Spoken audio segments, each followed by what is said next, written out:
Shoulder is a very interesting and dynamic joint biomechanically. So we think of it as a ball and socket joint, but truly the hip is a ball and socket joint that the bones are basically stable. The shoulder is a ball and socket joint that really looks like a golf ball on a tee. And so the main muscle that moves the shoulder is actually the deltoid, the big muscle up on top, but the rotator cuff provides the stability and lets the deltoid do its work fully. When we're young, the biggest issue is usually that there's so much limberness in that capsule, so much elasticity, it's stretchy in the capsule and in the rotator cuff, that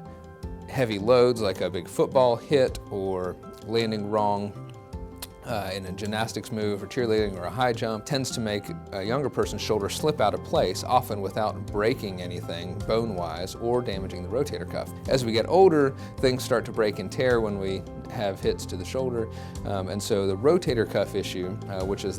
we call it a cuff because the tendons all run together on the outer side of the shoulder, sort of like a strap, or a group of muscles that live on the shoulder blade and ride around on your rib cage. And when those tear, if we can catch it early, if it's a traumatic issue, we fix that arthroscopically. As we get older, in some folks, if you've had old shoulder injuries, dislocations, rotator cuff tears, and so on, that then progresses to certain different types of pathologies, and then everybody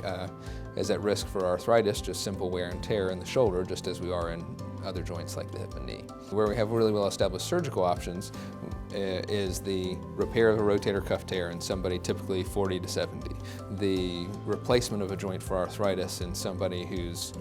50 plus usually. For the joint replacements, and particularly for the reverse shoulder replacement, there are some navigation options that we're working on making available here, using implants that I already use regularly, but basically using a 3D CT scan and computer navigation to optimize the position of the implants and where the screws can go into the bone, essentially to hold things stable.